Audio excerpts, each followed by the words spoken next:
अस्सलाम वालेकुम। Biology class 9 chapter number 1, इसमें जो टॉपिक हम पहले से पढ़ रहे हैं वो है branches of biology.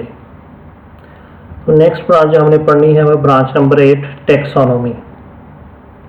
Taxonomy is the study of naming and classification of organisms into groups and सब ग्रुप्स।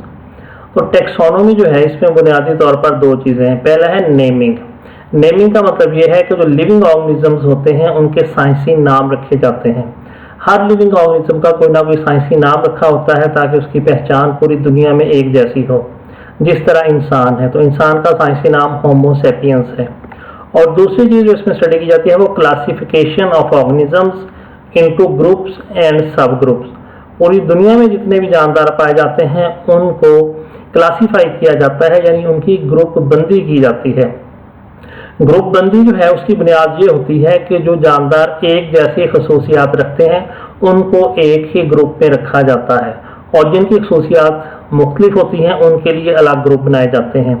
इस तरह जो है बड़े ग्रुप बनाए जाते हैं। हर बड़े ग्रुप में छोटे ग्रुप्स होते हैं, तो एक बड़े ग्रुप में छोटे ग्रुप्स की तादाद ज़्यादा होती है। फिर इसी तरह हर छोटे ग्रुप में मज़ीद छोटे ग्रुप होते हैं, उनकी तादाद उन ग्रुप्स के मुकाबले में ज़्यादा होती है। तो इस तरह अगर हम बड़े से छोटे लेवल की तरफ आएंगे तो ग्रुप्स की तादाद में मुसलसल इजाफा होगा और हर ग्रुप में मौजूद जानदारों की तादाद में कमी वाक़ होगी। और अगर हम छोटे लेवल से बड़े लेवल की तरफ जाएंगे तो उसमें ग्रुप्स की तादाद में कमी वाक़ होगी और हर ग्रुप में जानदारों की तादाद में इजाफा होगा। जिस तरह जो है यहाँ पर जो पहला लेवल है वो है किंगडम। तो ये बड़ा लेवल है। किंगडम जो है वो पूरी दुनिया में सिर्फ 5 होती हैं। उसके बाद उसका छोटा लेवल जो है वो फाइलम है, उनकी तादाद किंगडम्स के मुकाबले में काफ़ी ज़्यादा होती है। फाइलम के मुकाबले में क्लासेस की तादाद उससे भी ज़्यादा होती है। इसी तरह ये सिलसिला चलता रहता है और हत्ता कि हम जो है वो सबसे छोटे लेवल पे चले जाते हैं जो कि स्पीशीज़ लेवल है। तो एक स्पीशीज़ में सिर्फ एक तरह के जानदार होते हैं। जिस तरह अगर इंसानों की स्पीशीज़ होगी तो उसमें सिर्फ इंसान शामिल होंगे। तो इस तरह जो जानदार हैं उनके साइंसी नाम रखे जाते हैं और फिर उनकी क्लासिफिकेशन या ग्रुप बंदी की जाती है ताकि उनकी जो स्टडी है वो आसान हो सके।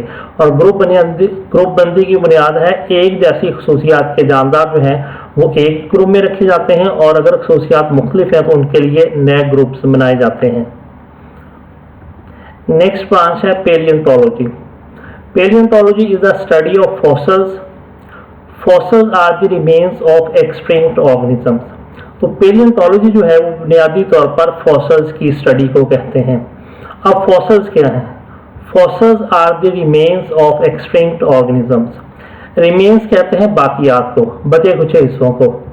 एक्सटिंक्ट नापैद को कहते हैं। एक्सटिंक्ट ऑर्गेनिज्म का मतलब ये है कि ऐसे जानदार जो आज से लाखों साल पहले इस दुनिया में मौजूद थे लेकिन अब उनकी नस्ल का कोई भी जानदार बाकी नहीं रहा, वो इस दुनिया से नापैद हो चुके हैं यानी ख़त्म हो चुके हैं।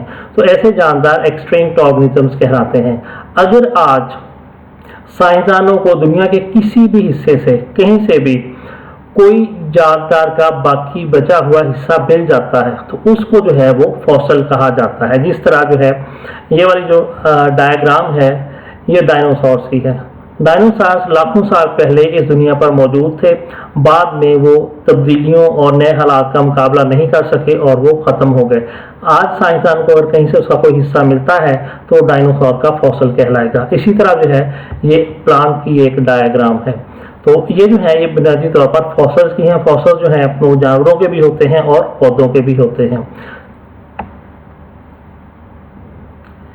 नेक्स्ट ब्रांच ऑफ बायोलॉजी है एनवायरमेंटल बायोलॉजी। एनवायरमेंटल एनवायरनमेंट से है। अगर हम इसकी डेफिनेशन की बात करें तो environmental biology is the study of interactions between organisms and their environments.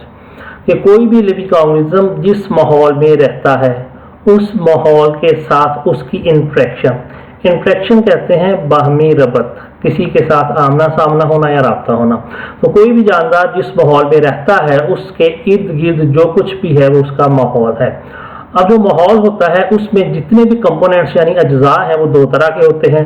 या तो वो बायोटिक कंपोनेंट्स होंगे यानी उसके इर्द गिर्द लिविंग ऑर्गेनिजम्स मौजूद होंगे, उस जैसे दूसरे जानदार, दूसरी स्पीशीज के जानदार। उसके अलावा जो है वहाँ पर पौधे होंगे, माइक्रो ऑर्गेनिजम्स होंगे। ये सारे के सारे बायोटिक कंपोनेंट्स हैं या जानदार अज्जा हैं। उसके अलावा उसमें एबायोटिक कंपोनेंट्स भी होते हैं, मिसाल के तौर पर हवा, पानी, मिट्टी, सूरज की रोशनी, ये एबायोटिक कंपोनेंट हैं। तो कोई भी लिविंग ऑर्गेनिज्म जहां पर भी मौजूद है उसका उसके माहौल के साथ जो ताल्लुक है उसकी स्टडी को एनवायरमेंटल बायोलॉजी कहते हैं। नेक्स्ट ब्रांच है sociobiology. Sociobiology is the study of social behaviour of animals that make societies. Socio जो है वो सोशल से लफ्ज़ है, सोशल कहते हैं मुआशरती को। सोशियोबायोलॉजी जो है ऐसे जानदार जो सोसाइटीज बनाकर रहते हैं, यानी एक जैसे जानदार मिलजुल कर रहते हैं, तो उनको कहते हैं दैट मेक सोसाइटीज। तो उनके अंदर मुआशरती रवैया पाया जाता है। जिस तरह इंसान है सोसाइटीज बनाकर रहते हैं, तो उनका आपस में जो मुआशरती रवैया है, आपस में इंसानों की दोस्ती भी होती है, लड़ाई झगड़े भी होते हैं। तो ये वाली जो बिहेवियर है इसकी स्टडी को कहते हैं सोशियोबायोलॉजी।